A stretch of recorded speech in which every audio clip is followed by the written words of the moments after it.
I think it's critical. Yeah. I think it's actually one of my daily meditations is meditating on my death. Is it really? Yeah. And sort of reminding myself that this all ends. Yeah.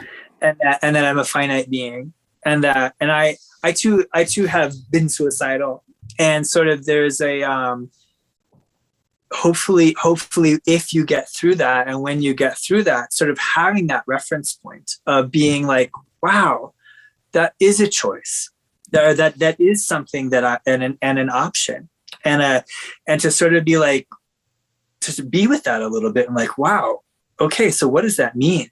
What does that mean for me in my life? Yeah. And not to like Pollyanna it and be like, whoa, I need to go live my best life and blah, blah, blah. It's just a very real way of sort of going, that was really hard. And this is what life looks like sometimes. And I can move through that, and I have a better understanding of who I am and what I want. And I don't know, it's just sort of, I see us as like these big, beautiful, like gems, and experiences like that push you into the dark corners. And you sort of go, oh, I'm bigger than I thought over here. And you're pushed into this other thing. Here's my divorce. And then here's my parents dying. And here's this. And it begins over a lifetime. You begin to really get a sense of who and what you are.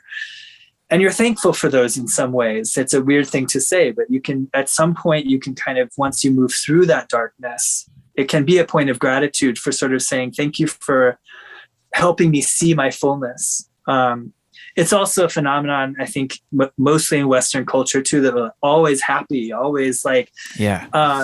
And I sort of have tried to switch the word over for myself to like contentedness, which doesn't have sort of a happy or a sad piece to it, but it has a quiet contentedness with like letting sadness come in. And like, that's part of my experience, and letting happiness come in, as you know, like Buddhists sort of say, it's easy to not get attached to the bad things, but we don't want to get attached to the good things either, because it all sort of comes and goes. And can you be so okay with the phenomenon of life that you go with the sad when it comes, and you go with the happy when it comes, but then you come back to this place of like, I'm in life.